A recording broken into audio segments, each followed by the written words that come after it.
Yes. I'm shy. Everybody's shy. It's getting that time around where they're like, no, it wasn't me. I didn't grab your behind. It was that person. Well, we have a little treat for you right here. We have some representatives here from a little group that call themselves the Pan-Dimensional Halloween Syndicate. And I believe this particular character right here made one of them. You clap.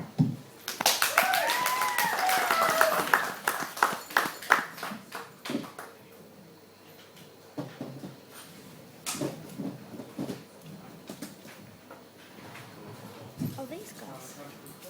The guys with the skull. Thank you. Thank you all for coming tonight. Oh, wait, that guy. Oh, no.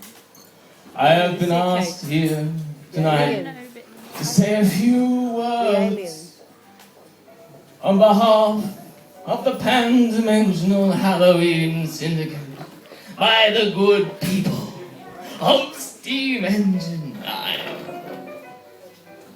I see they have a fine parish, a pack of cards indeed, with all the blessings of the world upon your shoulders.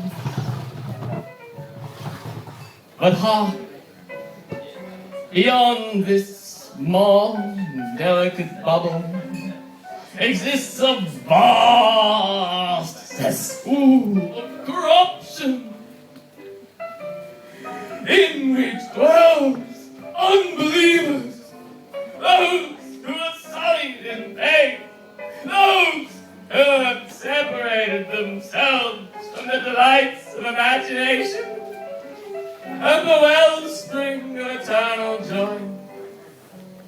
Unlike you, good people of Steamengine IX, who have gathered together on this fine and glorious day to pay homage to the joys of imagination. But feel sorrow. Lament! Whoa! Do I hear a lament from the audience? Whoa! Lament! At the pain felt by the unbelievers. And take joy! Yes, rejoice! Ladies and gentlemen, and sing with me! Hallelujah! Hallelujah, ladies and gentlemen! Oh, yes. Yes, I feel the cockles in your soul warming already. I feel your heart slowly beating. Pitter-patter. With a strong sense of righteous joy that flows from inside. Like a young boy in the wilderness that played with his knife. Stab, stab. Stab, stab. Cutting away with all the heartfelt joy of a young whippersnapper. And see, he is free from the wantonest needs of mind. See, he is free from the need that binds and grips the soul so clean of the need of the low-down, desperate gutter folk that guide and bind your existence on a day-to-day basis, that tell you what to do. Willy-nilly. Why, it reminds me of a tale that I once heard as a young boy of two scientists, one white and one black. The white scientist was truly beloved of nature and felt as he strolled through the streets that all the world was his plaything and everything was beholden unto him, for his righteousness was true. But then, ladies and gentlemen, there was a black scientist. In the deepest pit of his soul did cry for desire and for greed and for need of love and lust and joy. So, the two scientists were walking through the world one day, hither and thither around each other. When all of a sudden, they met on the strand. Hello, good sir! I hear such wonders of your works. Why, yes, good sir, I hear such wonders of your works. And what wondrous works they do. Oh, I've heard your works are beyond the stars. Why, yes, my works are indeed beyond the stars. But surely they are not nearly as good as mine. No, surely they are much better than yours. Well, what is the one thing, said the black scientist to the other. What is the one thing that you want more than anything else in the world? Why, in my grand experiments, said the white scientist, I seek to create the beauteous joy of a girl to call my own. Ha! Said the black scientist. For my experiments are the same. And so, they struck upon a wager, ladies and gentlemen. A cunning wager to see who would build in that moment the finest girl specimen of womankind ever to grace the world. And this, if we pause that moment, is where we need some volunteers from the audience, ladies and gentlemen. I'd go up if I could. The good doctor went unto his lair and worked and toiled on his experiments, building and creating things and devices and hands and minds and little things. And he sought to put together a woman, a beauteous woman. Who will be that beauteous woman? Will somebody step forward and represent the beauteous woman? Come! And so he built himself a girl. But meanwhile, the dark scientist, go to the back of the audience, good scientist, good girl, was busy working in his lair on a dark beauty, one of once past fame and glory, one who would not be matched by the world. And the delights of her soul, who will represent this beauteous young woman, this dark and sultry soul, who will step forth to aid the scientist? Come on! Perhaps you? Take the stage. And he made himself a creature that none had seen before.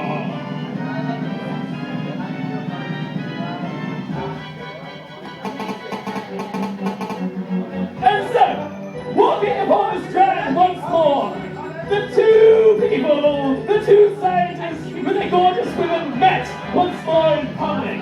Oh! Have you seen my beauteous maiden? Is she not wonderful to behold? Oh! Have you seen my dark queen? Is she not beauteous to behold? Ah! The two scientists had just one thing to say to each other about this. And so, they strutted away and fell into deep conversation, arguing who was the best. Meanwhile, the two girl children walked together for a while down the boulevards. And as they walked together, their eyes met, and they fell wondrously in love, ladies and gentlemen. They found the rapture and understanding in each other's arms that could not be paralleled by the stars in the heavens rotating in harmony with the moon. The scientists espied what was going on, trifled in despair. How could this be, they said. What will we do? How will we properly separate these people from each other so that we will share the love that we sought after for so long? They devised a plan, a wicked plan, to separate these two lovebirds forevermore. They created a concoction, a brew. They picked up a card each off the ground and figured by handing it to the ladies, they would be able to separate them and show them their rightful place by their master's side. They showed them the cards and walked away. The ladies stared at horror and the servitude that was offered to them. They said, how can we be separated? And how can we live on the sides of darkness and light? How can this possibly happen? But wait, said the Dark Queen, for I have a delicious plan. Let us go back to our lovers, and let us...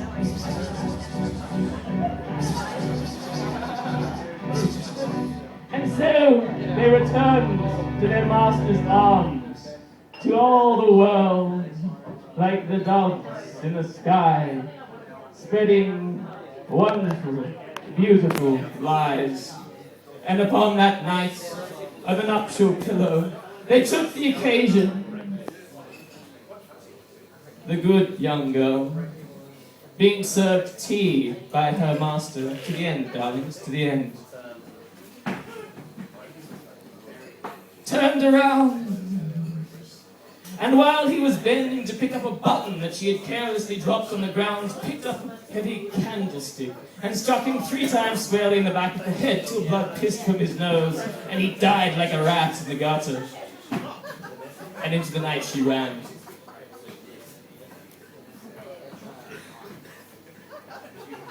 Meanwhile, in the house of the black scientist, the two ran together, picking spiders and cobwebs from every nook and cranny, happy as could be. Oh, look in yon fireplace and see the jewel of spiderhood that I have left for you to find, said the lovely lady. And then, when he least expected it, she plucked from its resting place the poker and jammed it royally up his backside, wrenching his organs from his body until they spurted from his eye holes, spilling upon the ground like so many squirming dogs. As the scientist lay dying, the 2 butterflies in the night ran away together, and together they played. And together they went off into the wilderness. Go on, go off into the wilderness. Go on, off into yonder wilderness. In the lovely, lovely wilderness. Where alas, daylight, as foretold by prophecy, expired. For they were merely an experiment in a grand scheme of experiments. And they were never meant to live more than a day. Thank you, ladies and gentlemen. Thank you for hearing my words. And welcome to Steamengine IX. And welcome to the Pan-Dimensional Halloween Syndicate.